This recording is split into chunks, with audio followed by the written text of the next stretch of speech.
Welcome, friends, to At Home with Theosophy. We are exploring the book, The Power of Thought. And today we are continuing with Annie Besant's exploration of the process of thinking. In particular, she is going to examine the growth of thought. So she says, the first requisite for competent thinking is attentive and accurate observation. The self as knower must observe the not self with attention and accuracy. It is to become the known, if it is to become the known, and thus merge in the self.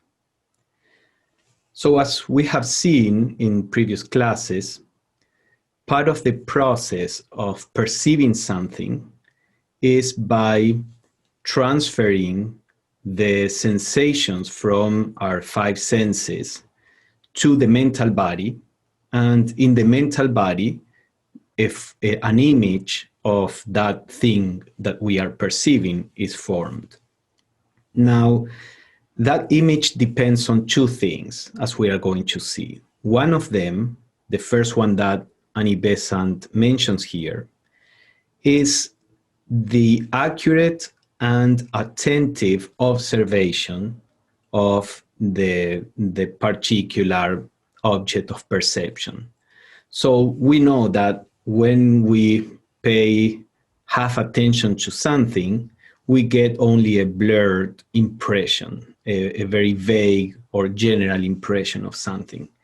So what we as the self, the self as the knower, we are the self working on the mental level, so we are the knower. And what we need to develop on the side of the self is the ability to observe accurately and attentively if we are going to have, as she says, a competent thinking, the ability to think properly, as we will see during the class. So that is the first requisite on the side of the self. Then there is a second requisite on the side of the vehicles of consciousness, of the vehicles of expressions, the bodies, which we have explored in the previous classes. She says the second requisite is receptivity and tenacity in the mental body, the power of yielding quickly to impressions and of retaining them when made. So we have discussed that what happens when the sense information comes through the body, it comes through, let's say, our eyes, or it can be, olfactory or tactile, whatever sense impression is coming, it generates an electrochemical reaction that produces a signal from the sense organ to the brain. And again, in the brain, this produces a kind of, let's say, electrical signal. This is, as I mentioned, electrochemical reactions, interchange of ions through the membranes of the cells. And that's all that happens on the physical plane. When science looks into the body, the brain, the nerves, that's all it sees. There is no color there. There is no sound there. What we call sensations are not there. There is only electrochemical reactions. Now, in the Theosophical view, that activity is transferred to the astral body, and it is on the astral body that this electrochemical reaction is interpreted, is translated into sensations, into redness, into sweetness, into pleasure and pain. All this takes place at the level of the astral body. That's why science cannot find this when looking at the physical body. And then those sensations are all transferred to the mental body. And in the mental body, they are brought together, they are coordinated, and they present a particular image, an image of what we are perceiving in the external world. Now, if the mental body is too loose, for example, and is not able to reproduce a crisp image, is not able to hold the image for enough time, then we as the knower, as the self, remember that we don't see directly the object, we only see what the mental body is presenting to us. So we as the self cannot have a proper perception, a proper conception, if the mental body is not able to produce an accurate image. So these two things, the ability of us as the knower for accurate observation and the ability of our mental body for accurate representation, let's say, these two things are necessary to have what Annie Besant says is competent thought. And she continues, in proportion to the attention and accuracy of the knower's observation and the receptivity and tenacity of his mental body will be the rapidity of his evolution, the speed at which his latent potencies become active powers. So we as the self have latent all the potentialities of a divine being. However, these faculties that are there latent need to be awakened, need to be developed. And we will see how this happens in this class. Now, in order to develop those faculties that belong to the aspect of the self as knower, that is, that belongs to the mental aspect of the self. Remember that in the first class, we saw that the self has basically three aspects. One of them is the self as the knower. In order to develop that aspect of the self, this happens through the mental dimension of a human being. And as she says, attention and accuracy in our observation of the world is fundamental to produce evolution of that aspect of the self, to further the evolution of the knower. If the knower has not accurately observed the thought image, the image that is presented to our mental body, or if the mental body, being undeveloped, has been insensitive to all but the stronger vibrations of an external object, then we cannot have an accurate thinking. She says the broad outline is at first all that is obtained, the details being blurred or even omitted. As we evolve our faculties and as we build finer matter into the mental body, we find that we receive from the same external object much more than we received in our undeveloped days.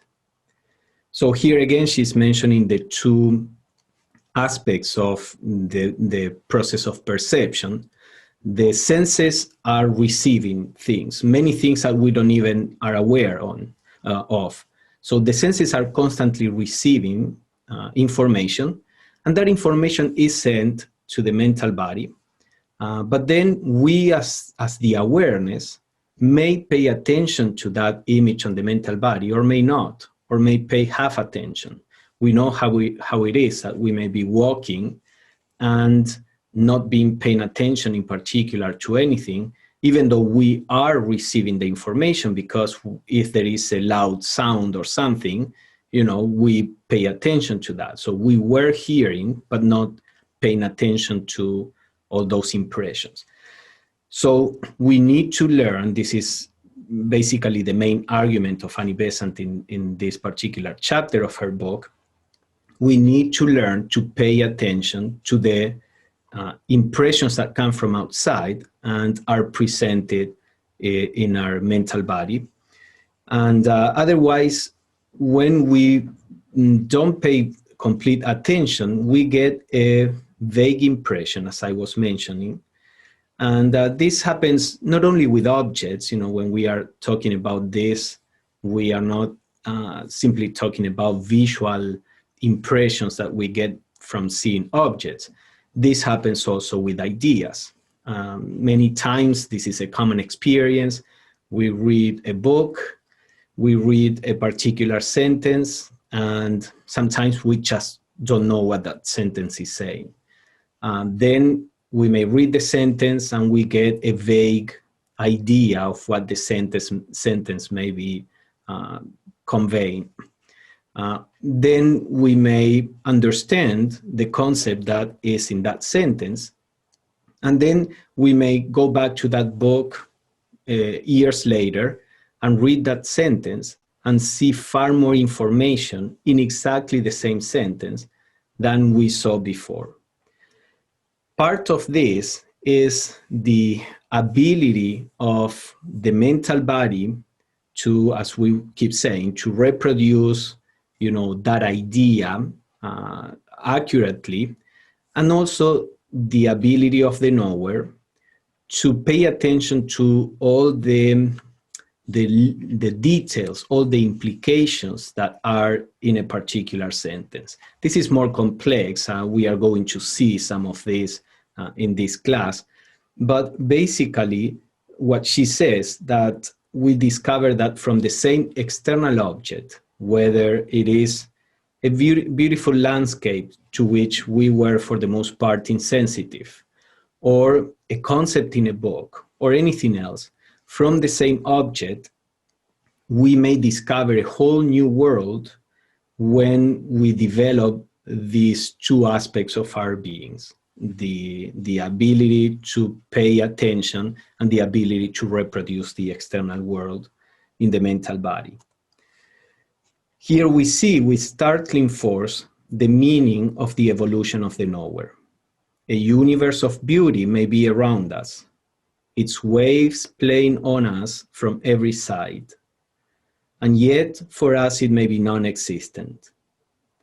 Everything that is in the mind of the logos, of our system, is playing on us and on our bodies right now. How much of it we can receive marks the stage of our evolution. What is wanted for growth is not a change without us, outside of ourselves, but a change within us. Everything is already given us, but we have to develop the capacity to receive. This is very meaningful because we all live apparently in the same world, but how we perceive the world, what aspects of the world we perceive, is different for each person. When our ability, our experience as the knower is limited, we may perceive in a given situation, for example, only the physical facts, what happens there. And we may not perceive the meaning of that. We may not perceive the implications of that. We may not perceive the ultimate purpose of a situation. All these things are available right now. An enlightened being sees a particular situation, and that person can at the same time understand the purpose of that situation, see how the situation may have an aspect that is chaotic and painful, but it has also another aspect in which consciousness is awakening. What we call wisdom is this ability to perceive subtler levels of the world, of situations, of people. So, as Annie Besant says here, we move within the universal mind. Everything that is in the consciousness of the deity, the logos of the system, is available to us, potentially. But how much can we respond to all this depth of reality depends on our evolution as the knower, which implies these two things: the ability of our mental body to reproduce deeper and deeper aspects of reality, and our ability as the knower to understand. We are going to see a little about what thinking is in its true nature. So I was saying depends on our ability to to establish connections, to understand the implications of what we are perceiving. So, for example, when there is a difficult situation, we may be blinded by the chaos of what is immediate there and by the suffering that may be there. Or in addition, we may be seeing how this is a necessary process to get to a place or a situation or a state that is far more desirable. For example, if we go to a surgery and a person, suppose a person that doesn't understand much about medicine and surgery, all that person would see is somebody with a knife, cutting through the flesh of a person. Now, when there is more experience, when there is more knowledge, then that person can understand that despite that particular action, that is, of course, an action that is harming the body, this is actually being done to heal the body. So that wider perspective will help us understand the immediate fact in a different context. And this is exactly what Annie Besant is talking about here. We potentially can perceive the ultimate purpose of everything that happens on the physical plane, pleasant or unpleasant. But how deep into this purpose we can perceive depends on our evolution as the knower. So this is what Annie Besant will develop here in this chapter. It will be gathered from what has just been said that one element in clear thinking is accurate observation. We have to begin this work on the physical plane, where our bodies come into contact with the not self. We climb upwards, but all evolution begins on the lower plane and passes on into the higher. On the lower, we first touch the external world, and hence the vibrations pass upwards or inwards, calling out the inner powers. So here there is hinted the reason why we incarnate in the Theosophical view. We, as the self, are a divine entity. However, we as this divine entity have all this potentiality that is latent, as I mentioned. The way to call these potentialities into actualities is by contact with the physical plane. In the Gnostic myth of how the universe is created, there is this idea that first the highest plane was created. There are three realms. So first the highest realm was created, then the lowest, the physical, and then the middle one was created as a bridge. This may not make a lot of sense for a theosophist if we are thinking about the development of the objective aspect of the universe. In the Theosophical view, everything begins with the divine nature, which little by little expresses itself in denser and denser forms of matter. So there is a gradual coarsening of the expressions of the divine. There is no jumping from the higher to the lower.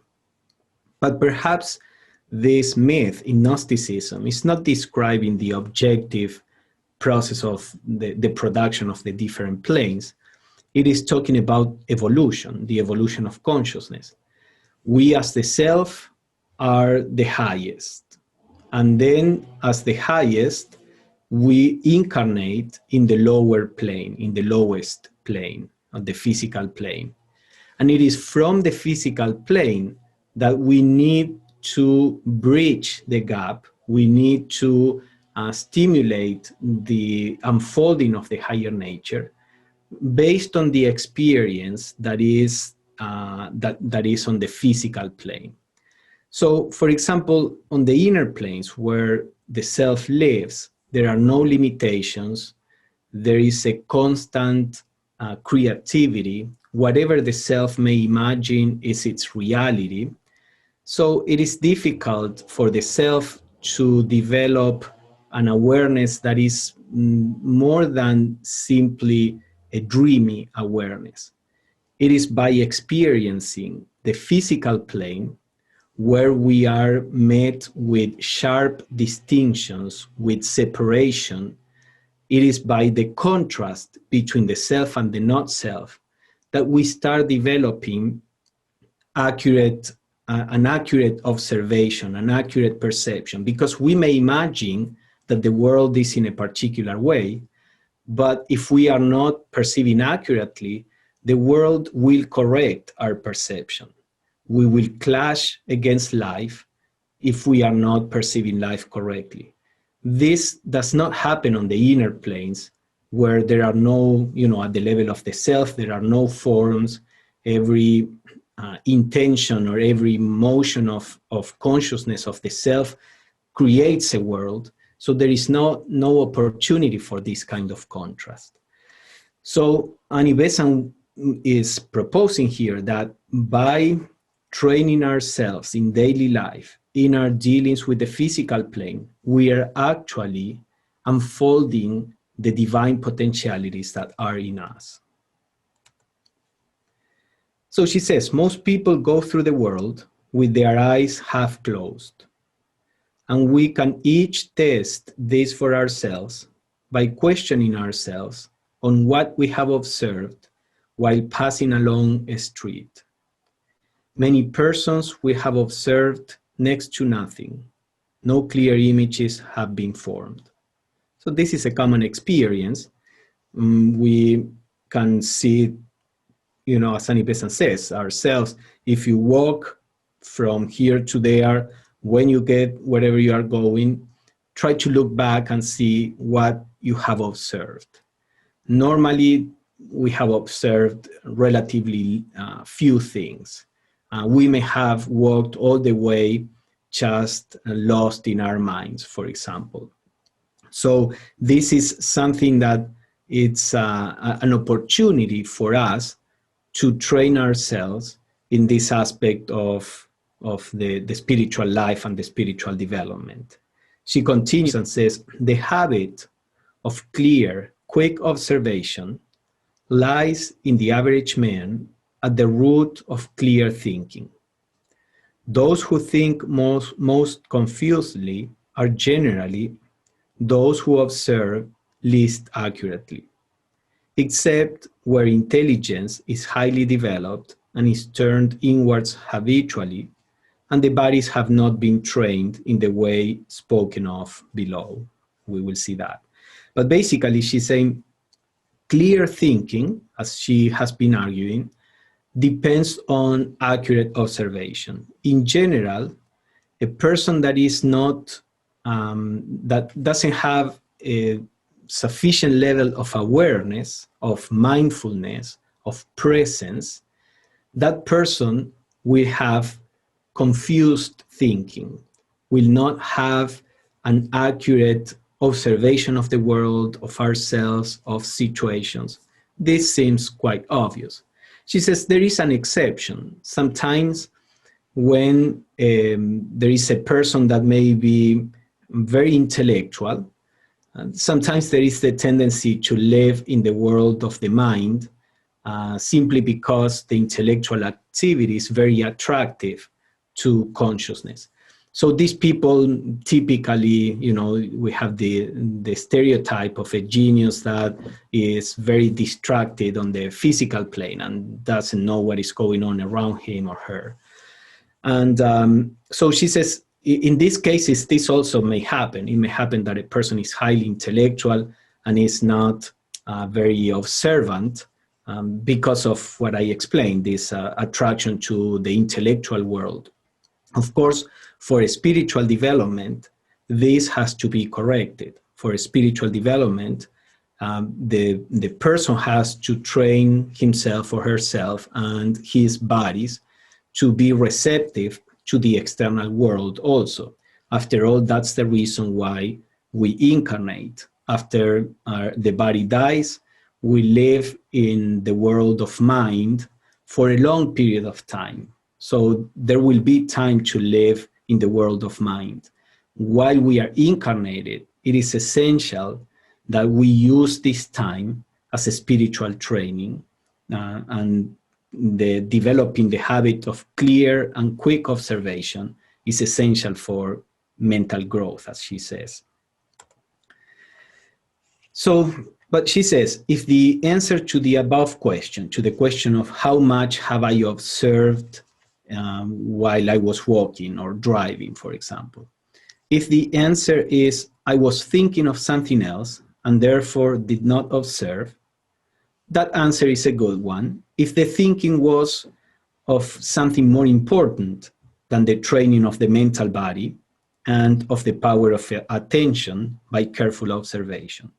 So she concedes sometimes it may be more important to think about something than to be mindful and paying attention to the external world. We may go for a walk and try to ponder over a problem, a situation, a project. And in that case, obviously, we will be more alert to our inner world than the external one. And in those cases, if the thinking is valuable, is important, then that is fine. But then she says, such a one may have done well in his lack of observation, but if the answerer has only been dreaming, drifting about aimlessly, then he has wasted his time much more than if he had turned his energy outwards. So if the reason why we didn't pay attention was because we were just distracted, daydreaming, drifting from one thought to the other, then obviously that is a waste of time in connection to the training of our mental body and our mental ability to be aware, to be mindful. Of course, we cannot expect us to be able to be mindful and aware 24/7. But what Annie Besant is saying here, take these moments. These moments are important. Take them as your training work. The daily life is our training ground. This is why we incarnate.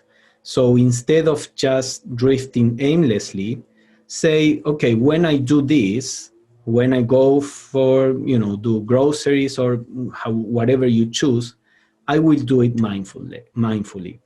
Or when I do the dishes, or choose, some activities during the day where you are going to exercise in this mindfulness, attention, accurate observation, etc. Now, what is real thinking? It's important to know the difference. She says thinking is the self as knower, the self working through the mental aspect, working on sensations received to organize them, to establish connected links or relations between them, and also between them and the external world. In the establishing of a conscious relation between the self and the not self, the whole future evolution depends. And that evolution will largely consist in these relations becoming more and more numerous, more and more complicated, more and more accurate on the side of the knower. So the idea here is that thinking is the establishment of relations. When we think, we are taking whatever the senses bring and we are trying to make sense of it. We are trying to understand it. We are trying to see how something corresponds to another. We will see a little more about this. But thinking is an active process in which we begin to establish these connections, begin to see patterns behind different circumstances that may seem random, and now we begin to realize that there is a pattern. At the beginning of evolution, we may not realize that if we act in certain ways, we will have certain consequences. Or to put an example that is simpler, if I don't pay attention when I eat, I may not realize that certain food produces certain unwanted consequences. If I'm not paying attention, I will go through the cycle of eating whatever doesn't suit my system and then suffering the consequences many times. But if we are paying attention, if we are trying to exercise a careful observation, then we start connecting these links. We start realizing that this kind of food is not good for my system, or that this kind of action generates this kind of responses in people, in the environment, etc. It is the establishing of these links between the perceptions that we get through the senses that begin to develop what we may call intelligence, what we may call intelligence in the sense of, again, seeing patterns, understanding what is going on, not intelligence in the sense of having tons of information. And so Annie Besant says the evolution of the knower, of the self on the mental level, depends on establishing more and more complex relationships. You know, again, at the beginning of evolution or on a mind that is not highly developed, things seem to be quite black and white. There are no grays, and the world seems to be quite simple.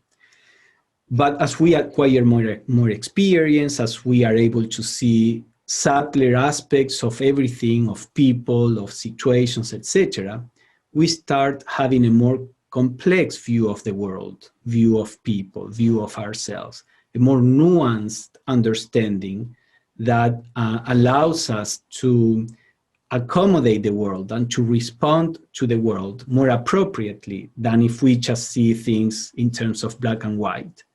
So this more complex understanding of the world is part of the evolution of the knower.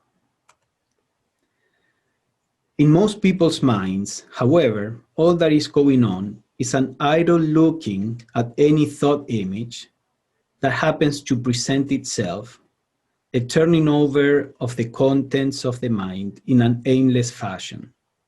This is not thinking, for in thinking, the attention of the knower is deliberately directed to the thought images, and he exerts himself actively upon them, thus adding something not previously present. So in the previous slide, we saw thinking is the active establishment of relationships between the mental images, you know, what the senses bring to us. This other kind of thinking that we call thinking, Annie Besant says, is not true thinking. When we are not volitionally playing with the images in our minds, when we are being thought, in a sense, when these mental images pass through our minds and we are kind of passive there, going along with the images, she says that is not real thinking. That is actually the activity, the automatic activity of the mental body to be constantly producing images, maybe due to some stimuli from outside, and memory is triggered, and there is some correlation with something else, and there is all this change of aimless mental images that appear in front of us as the knower, and we just drift along with those images. So that is not true thinking. The true thinking is the one where we add something more to the images. That addition is the understanding, is the insight, is the comprehension of the connections and the implications, you know, of a situation or a person or whatever it is. The development, then, of the habit of observation is part of the training of the mind, and those who practice it will find that the mind becomes clearer, increases in power, and becomes more easily manageable, so that they can direct it on any given object much better than they had been able previously to do. So by means of accurate observation of whatever our senses perceive, we increase the power to establish these connections, to think, etc. So she's emphasizing that aspect of our faculties. Now, this power of observation, once definitely established, works automatically. The mental and other bodies registering images which are available if wanted later, without calling at the time on the attention of the owner. So, like this happens with anything in life. At the beginning, when we are trying to develop a skill, say to drive, we need to be paying conscious attention to every movement, and it requires a special effort. But then eventually it becomes second nature, and this falls below the level of awareness, and it can be done without paying much attention to it. This is good in evolution because as we grow, once we master some skill, then that can begin to work automatically so that our awareness is freed to pay attention to higher things. It is said in Theosophical literature that at the beginning of evolution, all this involuntary activity in our body, digestion, the beating of the heart, etc., they were actually conscious activities of animals or human beings at the very beginning of evolution. And our consciousness was occupied far more in keeping the physical body going. Once consciousness develops enough, all that becomes automatic, and now consciousness has the space to focus on the intellectual aspect, for example. But then, as the intellectual aspect is fully developed, then again, the working of the mind becomes more automatic, and consciousness is established on the spiritual nature. So, for example, when enlightened beings are asked how their minds work, they say that they are in a state of awareness, and that whatever is asked, for example, if a question is asked, the answer happens automatically. It's not that they are making an effort to think. They have already gone through that, and now they are established in a state of silent awareness, kind of embracing the mind, and the mind can give an answer automatically, just as our physical body does certain physical functions automatically. Of course, they can intervene if necessary, but this is to talk about this that happens in evolution, that there is a constant transcending of effort once a skill is fully developed. So once we get to that point, Besant says, it is then no longer necessary that the attention of the person should be directed to objects presented to the sense organs, in order that an impression of those objects may be made and preserved. So once we have complete mastery of what we may call mindfulness or awareness, etc., then we cease making efforts in that direction. We discover that we don't need to make an effort to be aware, because there is a background awareness that comes into place whenever necessary. But of course, until we get to that point, it is important to practice. If we don't practice, we will get to that point several thousands or maybe even millions of years in the future, according to the Theosophical chronology of evolution. Evolution goes on, but it's very slow. If we practice about something, practice something in particular, then we can develop that skill far faster. And that's what Annie Besant said at the beginning of the book. The reason why we need to know about all of this is so that we can practice along the lines of what our true nature is, and then we can develop all this in a faster way so that we can help others who are still in the world of sorrow to understand it and transcend it.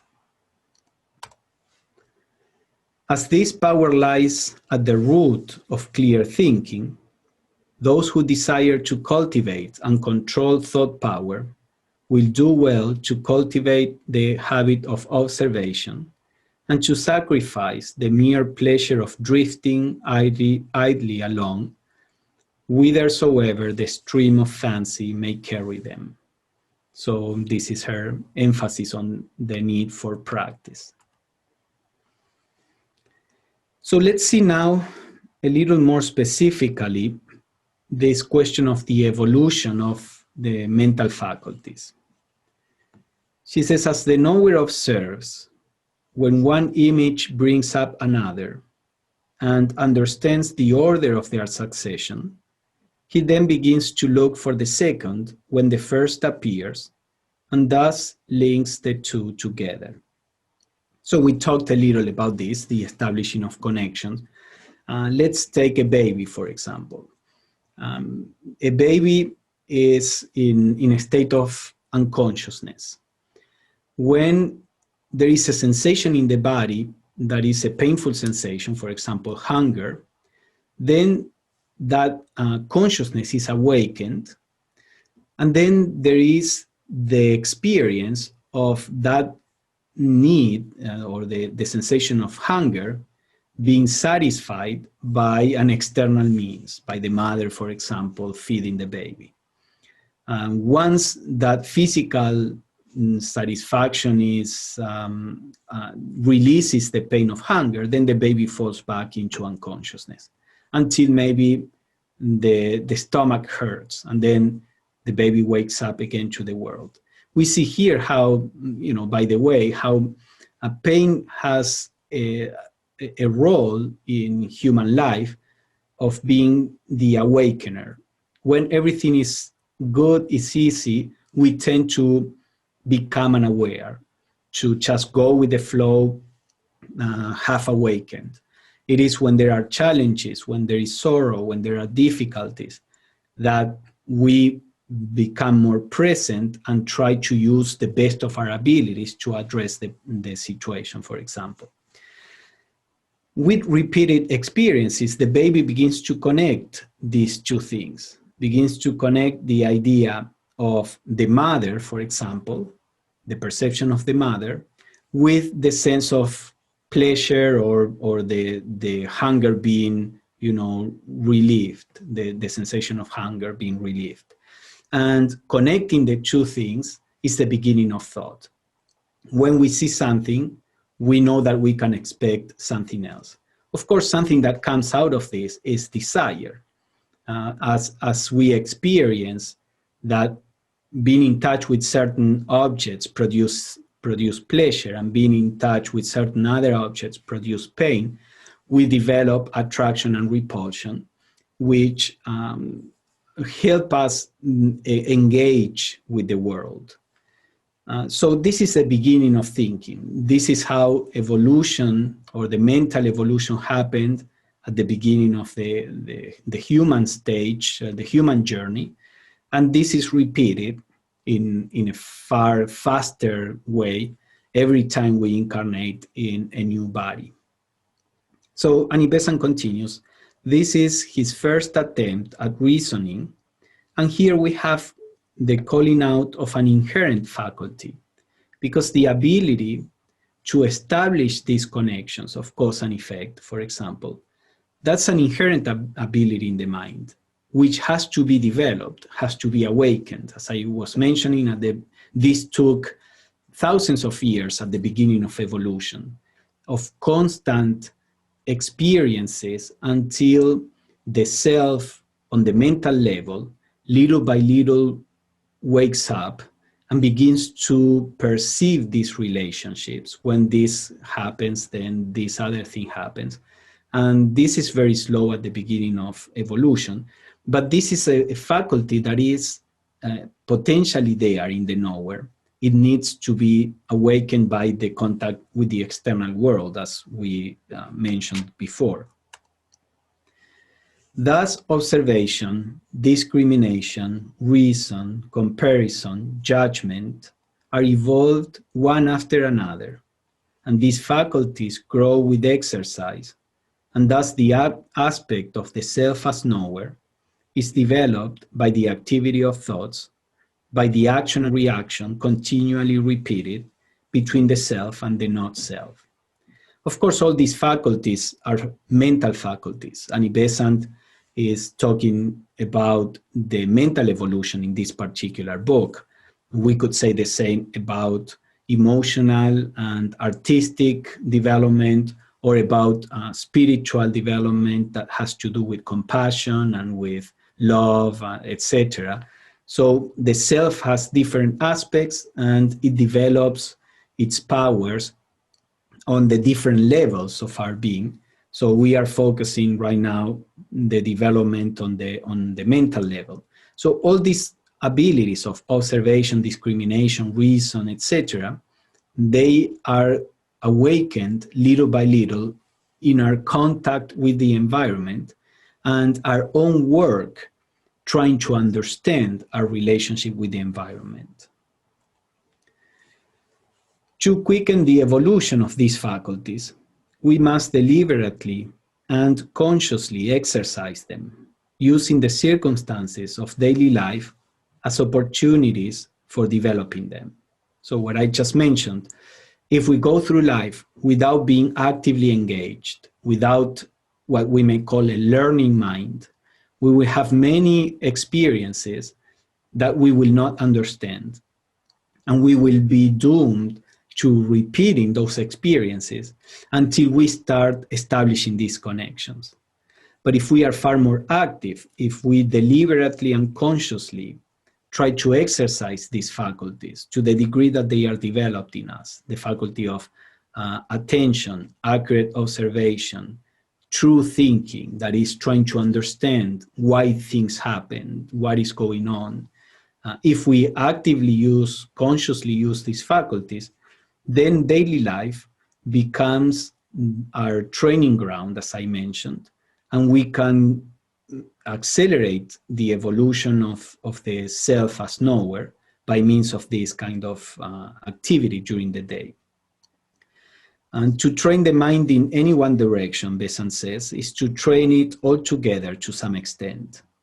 For any definite kind of training organizes the mental body or the mental matter of which the mental body is composed, and also calls out some of the powers of the knower. So, the growth is more organic and holistic than we normally think. If we are working on any particular mental faculty, then there is an overall growth, an overall evolution that happens in our mental body. Now, of course, we should not focus in the spiritual life on mental development alone. We need to work on all levels at the same time, gradually, little by little, on the physical level, on the emotional and mental levels, on the moral level, and the spiritual too.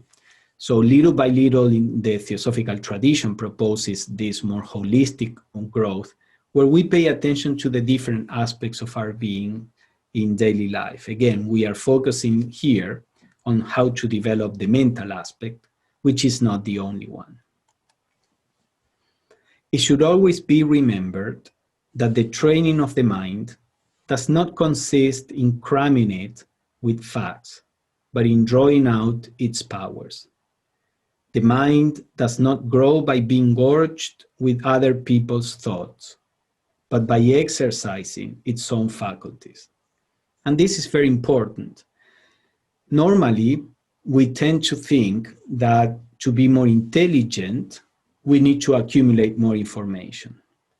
That is what our education basically does. A lot of our education is about incorporating more and more facts, feeding our memory. and not so much in learning us, in teaching us how to work with the information we have, how to establish these connections, how to get an insight out of examining all these pieces of information. The more active aspect of learning, in which we have to reason, we have to ponder over, we have to inquire.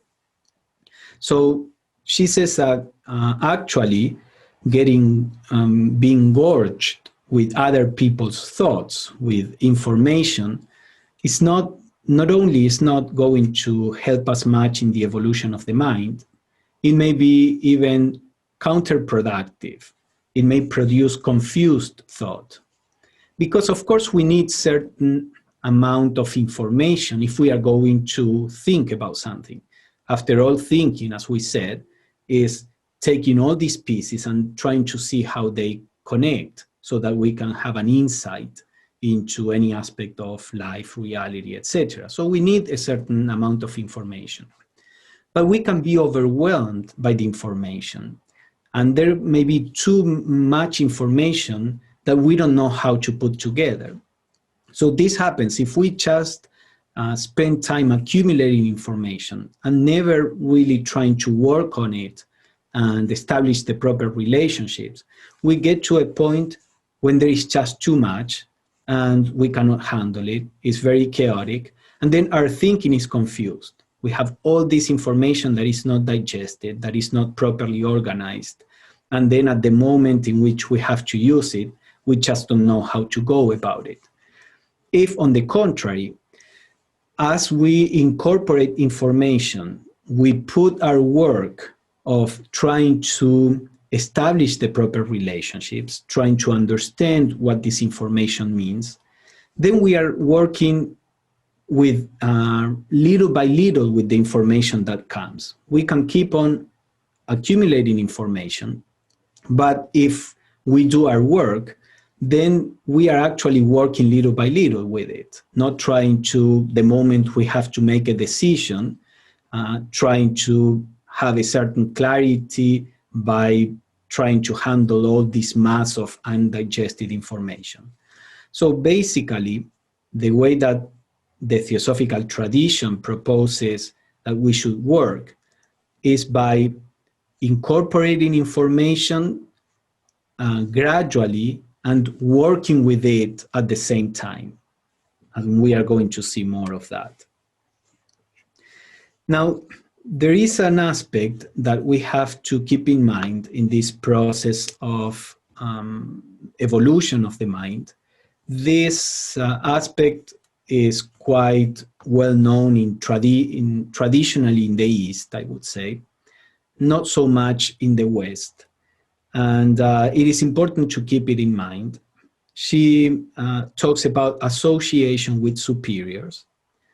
And she says, when we come near a strong thinker, his vibrations play on our mental bodies and set up in them corresponding vibrations so that we vibrate sympathetically with him.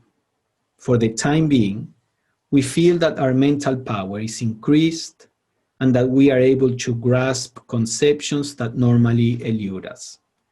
So I think most of us may have had this experience when we are talking with a person that is very knowledgeable, and knowledgeable in the deep way, not just information, about any subject.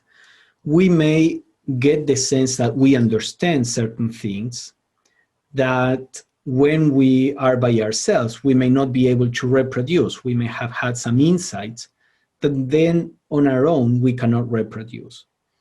The occult explanation of this is that because we are constantly influencing each other, when we are in touch with a person that has a certain level of understanding, that elevates our capacity to understand.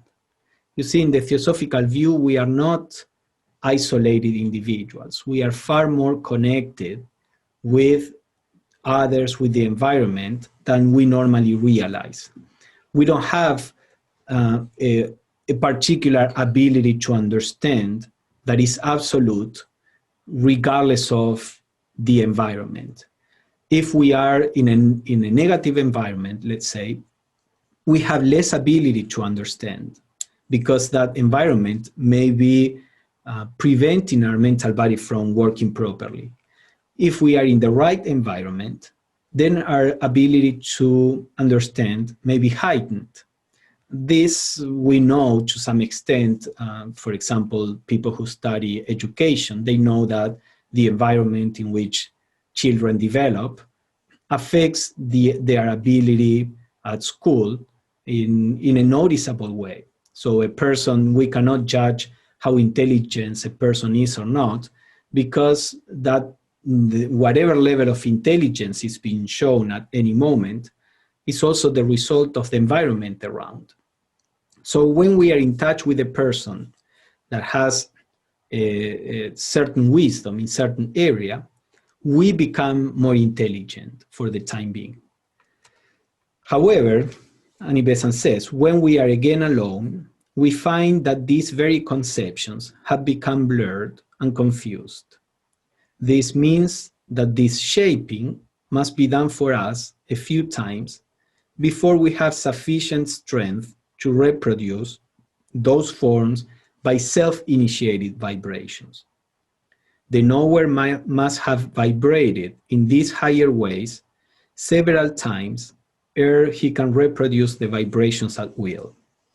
So an external force may help us, in this case, conceive higher perceptions, but we need to be exposed to that repeatedly until we are able to start reproducing the same kind of insight by our own will, let's say. Now, of course, we need to do our work. If we are merely exposed to somebody that has certain wisdom, and when we are in touch with this person, our ability to understand may be higher, but then when we are on our own, we don't do our work, then our growth will be very slow, even if we are in constant touch, let's say, with that person. But if we take advantage of the temporary raising of our understanding, and then we make an effort to reproduce that when we are alone, then this is a great help in evolution. This is actually behind the idea of the guru in India. In India, in traditional India, let's say, younger people who had a tendency towards spirituality, for example, they were sent to live with the guru. And part of the idea of living with the guru was that the guru was exerting this kind of, influence on the disciple. But at the same time, the disciple had a work to do by himself or herself. So this is what Annie Besant says: a true teacher will thus aid his disciples far more by keeping them near him than by any spoken words, because there is this constant influence. Of course, in Hinduism, as I mentioned, the typical idea of learning has three stages: listening to the words of the guru, pondering over those words, and meditating on those words. So it was not just listening to the guru and being in the presence of the guru. There was an active part also involved. We will look at this a little later. Now, the problem is that Annie Besant says they are a true teacher. Unfortunately, today spirituality has become a business, or there are many people who are self-proclaimed gurus or teachers that are seeking either, out of pride or arrogance, or trying to gain material wealth, and they are taking disciples and teaching, and they may not really have any more wisdom than their disciples. So today it is quite difficult to find a true teacher, as Annie Besant says there. It's not like in the past where gurus were, for the most part, little known people. They were known in their village, but they were, they were not these influencers or these, public personas, or so it was far easier to find gurus that were honest. So failing this, Annie Besant says, failing the possibility of being actually living, as in the past with a true teacher, much may also be gained from books, if the books be wisely chosen. In reading the work of a really great writer, we should try for the time to put ourselves into a receptive condition so as to receive as many of his thought vibrations as possible. When we have read the words, we should dwell on them, ponder over them, try to sense the thought they partially express, draw out of them all their hidden relationships. Our attention must be concentrated so as to pierce the mind of the writer through the veil of his words. So you see here, Annie Besant is saying that we can actually touch the mind of the writer. This is the idea that when we read on the mental plane, there is no distance, physical distance. On the mental plane, wherever we put our minds, we are there. So when we are reading a book or a newspaper or whatever we read, we actually get in touch with the source of that information, with the mental and emotional source of that information. And this is why we should be discerning in what kind of, literature we read, what kind of, information we consume. Of course, it may not be necessary. We all have different levels of sensitivity. It may not be necessary to isolate ourselves from everything else. We just have to apply our discernment and see how much we need to be exposed and to what kind of sources. But coming back to our specific theme here, if we choose the right book, for spiritual development, if we choose a book that has wisdom from a writer that has a clear thinking, that has a clear understanding of the subject, Annie Besant says we can get in touch on the mental level with the mind of the writer, and there is a similar process that happens when we are physically close to a guru. So even though we may not notice it, when we are reading in the way that Annie Besant describes, that we will see, we are actually in the presence of the writer on the mental level. And the source of this information, the mind of the writer, may produce that kind of quickening of our understanding in a similar way than when we are physically present. Now, for that, she says the first thing we need to do is to put ourselves into a receptive condition.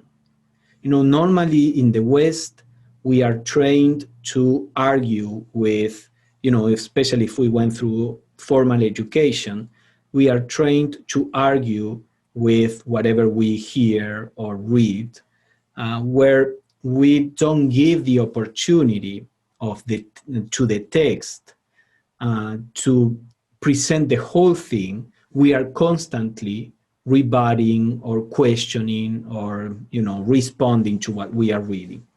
Now, this is not good for to get in touch with the mind of the author. To get in touch with the mind of the author, we need to enter in rapport. We need to attune ourselves with that. And for that, the first step is to let go of our own input, our own reactions. This is the first stage in the Hindu view of the stages of learning that I mentioned, that of hearing. Also in the Pythagorean school, people who were part of the school of this Greek sage. They had to be there for a couple of years. They were hearers. They were there and they were not allowed to speak or to discuss anything. They were supposed to be for 2 years in a receptive mood. They had to be able to perceive clearly what the teaching is. So that is the first stage. Now, if that's all we do, that is not necessarily all that good, because we have seen that there is the need for us to work with the information. So this first stage is for the purpose of perceiving correctly what the author is saying without us distorting it with our own preconceptions, prejudices, memory, etc. So first we need to let the teachings impress on our mental body without us distorting it with our own motion, and also to attune ourselves with the mind of the writer, so that our own mind can begin to vibrate in a higher way, let's say. Of course, for this to happen on a spiritual level, as Annie Besant says, we need to choose the right authors, the right books, people that we trust are spiritual people. And then she continues, when we have read the words, we should dwell upon them, ponder over them, try to sense the thought that the words are partially expressing, draw out of them all their hidden relationships. So that is the active aspect of the learning. Once we read the words, now we understood properly what they mean, now we start pondering over them, trying to connect different thoughts, different ideas, trying to see the hidden relationships, as Annie Besant explains there, etc. And in this way, these are the other two steps: the step of reflection of the teachings, and then in Hinduism there is that of contemplation, where basically we just stay with the understanding, silently stay with the understanding that was created, so that that understanding can transform us, is to assimilate, to absorb the understanding without necessarily being thinking at the time, giving those vibrations time to establish themselves in our mental body. Such reading serves as an education and helps forward our mental evolution. Less strenuous reading may serve as a pleasant pastime, and that is fine. You know, we may read a story, a novel, things like that. We also need rest. We also need distraction or recreation. So those things are perfectly fine. We may even store in our minds valuable facts, and so subserve our usefulness. You know, we may read about historical events, etc., and all that is positive. We learn about different things. But such reading, as described above, the one that we just described in the previous slide, is a stimulus to our evolution. It gives more than the casual reading, and should not be neglected by those who seek to grow in order to serve. So in this way, accurate observation of the external world, working on trying to, living with a learning mind, trying to understand what is going on, trying to question why things happen, not in an obsessive way, but being with this attitude of inquiry into life, our situations, our own selves, etc. And also having times to devote to reading, to the studying of deep texts. All these are helps in the evolution of our mind and the unfoldment of the self as the knower.